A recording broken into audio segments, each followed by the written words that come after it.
ইংৰাজী নৱবৰ্ষৰ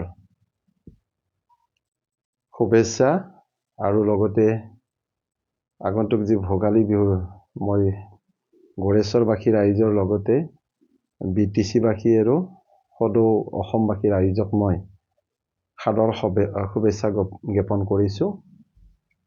আৰু মই আশা কৰোঁ এই 2026 ইংৰাজী নৱবৰ্ষৰ প্ৰতিজন ব্যক্তিৰে যি আশা সপোন সফল হয় মই ভগৱানৰ ওচৰত প্ৰাৰ্থনা কৰিছোঁ। গতিকে ইয়াৰ বাবে মই পুনৰবাৰ সকলোকে ইংৰাজী নৱবৰ্ষৰ ভোগালীৰ শুভেচ্ছা জ্ঞাপন কৰিছোঁ। আপুনি পাৰ্টিটো দাবী কৰি আছে, এই ক্ষেত্ৰত আপুনি কি ক'ব? হয়, আমি BPF দলে যোৱা BTC নিৰ্বাচনত ৰাইজৰ আশীৰ্বাদ লৈ আমি একক সংখ্যাগৰিষ্ঠতাৰে 28খন চিট লৈ MCLA লৈ আমি হাগ্ৰামা মহিলা ডাঙৰীয়াৰ নেতৃত্বত এখন শক্তিশালী আৰু ৰাইজৰ চৰকাৰ আমি কোকৰাঝাৰত গঠন কৰিবলৈ পাৰিছোঁ। ইতিমধ্যে আমি BPF দলে আগন্তুক যি 2026ত বিধানসভা নিৰ্বাচন হ'ব আহি আছে, তাৰ বাবে BPF দলে সম্পূৰ্ণ আমি প্ৰস্তুত হৈ উঠিছোঁ। আমি BPF দলে প্ৰতিটো কাৰ্যকৰ্তাই আমি আশা কৰিছোঁ যে আমি BTCৰ ভিতৰৰ 15টা সমষ্টিত আমি পুনৰবাৰ ৰাইজৰ আশীৰ্বাদ লৈ আমি 15জন বিধায়কক আমি বিপুল ভোটত জয়যুক্ত কৰাই আমি অসম চৰকাৰৰ এটা বৃহৎ শক্তিশালী আমি অংশীদাৰ হ'ম বুলি আমি আশা কৰিছোঁ। আৰু অসম চৰকাৰৰ লগত এটা শক্তিশালী অংশীদাৰ হৈ BTCৰ বাসী ৰাইজক যি আমি প্ৰতিশ্ৰুতি প্ৰদান কৰিছোঁ, এই সকলো প্ৰতিশ্ৰুতি আমি কাৰ্যকৰী কৰাৰ কাৰণে আমি আগবাঢ়ি যাম বুলি আমি আশা কৰিছোঁ। ইতিমধ্যে অলপ কৰিম বুলি অলপ চৰ্চা চলি আছে, এইটো ক্ষেত্ৰত আপুনি কি ক'ব? হয়, আমাৰ গোৰেশ্বৰ বিধানসভা সমষ্টিত 44 বিধানসভা সমষ্টিত গোৰেশ্বৰত কেইবাজনো আমাৰ BPF দলৰ হৈ প্ৰাৰ্থী দাবীদাৰ আছে। তাৰ ভিতৰত মানুহৰ সকলোৰে আশা থাকে আৰু ময়ো যিহেতু এজন BPF দলৰ কাৰ্যকৰ্তা, এটা দীঘলীয়া পৰিক্ৰমাৰ মাজেৰে BPF দলৰ হৈ মই কাম কৰি আহিছোঁ। গতিকে মোৰো এটা সপোন আছে, আশা আছে ৰাইজক সেৱা কৰাৰ কাৰণে, গোৰেশ্বৰবাসী ৰাইজক সেৱা কৰাৰ কাৰণে গোৰেশ্বৰৰ যুৱ প্ৰজন্মক কেনেকৈ আমি সংস্থাপনৰ জৰিয়তে আমি আগবঢ়াই নিব পাৰোঁ, আমাৰ BPF দলৰ এইটো মূল উদ্দেশ্য। আৰু গোৰেশ্বৰত জাতি জনগোষ্ঠীৰে ভৰপূৰ এটা সমষ্টি, এই জাতি জনগোষ্ঠীৰ মাজত আমি সমন্বয়ৰ সেতু কেনেকৈ বান্ধিব পাৰোঁ আৰু আমি উন্নয়নৰ দিশত ৰাইজক কেনেকৈ আগবাঢ়ি নিব পাৰোঁ, তাৰ কাৰণে মোৰো এটা সপোন আছে। গতিকে ময়ো প্ৰাৰ্থী প্ৰত্যাশী হিচাপে ময়ো আগবাঢ়ি গৈছোঁ। দলে চিন্তা চৰ্চা কৰিব, উপযুক্তজনক নিশ্চয় দলে ইয়াত কেণ্ডিডেট হিচাপে প্ৰক্ষেপ কৰিব। আৰু মই আশাবাদী যে দলক যিমানখিনি দিব পাৰিছোঁ হয়তো দলে তাৰ ওপৰত মোক দিব।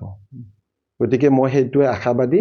গতিকে তাৰ কাৰণে মই হাগ্ৰামা মহিলা ডাঙৰীয়াক ধন্যবাদ জনাব বিচাৰিছোঁ যে এনেকুৱা এটা বৃহৎ আঞ্চলিক দলত মোক আজি ইউথৰ সাধাৰণ সম্পাদক হিচাপে যে কাম কৰাৰ সুযোগ দিলে, দলৰ জ্যেষ্ঠ নেতাসকলে যি মোক দিহা পৰামৰ্শৰ জৰিয়তে আমি এটা বৃহৎ ইলেকশ্যন আমি পাৰ কৰি আমি সফল হ'ব পাৰিলোঁ, তাৰ কাৰণে মই হাগ্ৰামা মহিলা ডাঙৰীয়া, আমাৰ দলৰ জ্যেষ্ঠসকল, আমাৰ ইউথৰ কৰ্মকৰ্তাসকল, সকলো কাৰ্যকৰ্তালৈ মই অশেষ ধন্যবাদ জ্ঞাপন কৰিছোঁ।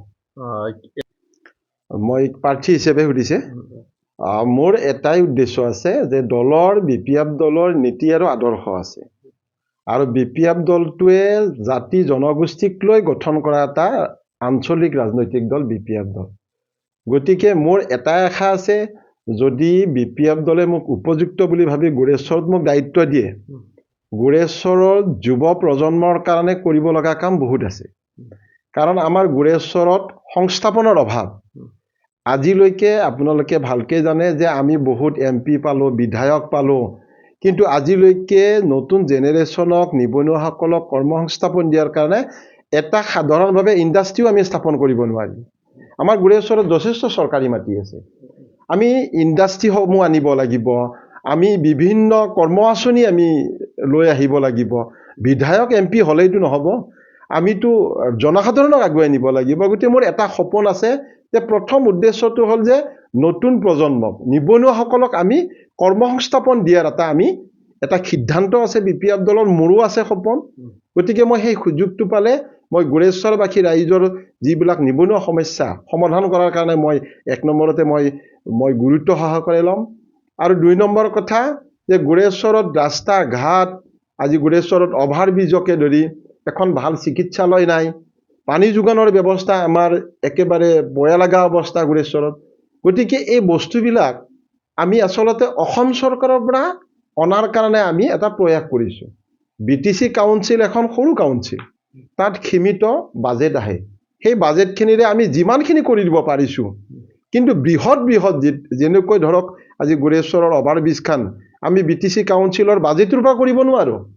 ইয়াত বিধায়ক MP বিলাকে দিল্লী দিছপুৰত দাবী দিব লাগিব যে গোৰেশ্বৰত যে এখন ভাল চিকিৎসালয় লাগে, এখন ভাল অভাৰব্ৰিজ লাগে, এটা ভাল ৰাস্তা লাগে, বিভিন্ন অনুষ্ঠান প্ৰতিষ্ঠান লাগে। এইবিলাক বিধায়ক মানে সাংসদবিলাকে দাবী উত্থাপন কৰি আমি অঞ্চলবিলাকলৈ লৈ আহিব লাগে। গতিকে মই আশা কৰোঁ যে ভৱিষ্যত যদি মোক ঈশ্বৰে সেইখিনি শক্তি দিয়ে, দলে যদি সেইখিনি মোক সুযোগ দিয়ে, সুবিধা দিয়ে, মই ভাবোঁ এই সকলো ৰাইজৰ সমস্যাৰ যি সমাধানৰ যিটো আমাৰ সূত্ৰ, এই সূত্ৰ আমি বিচাৰি ওলাই আমি গোৰেশ্বৰবাসী ৰাইজক আমি আগুৱাই লৈ যাব পাৰিম।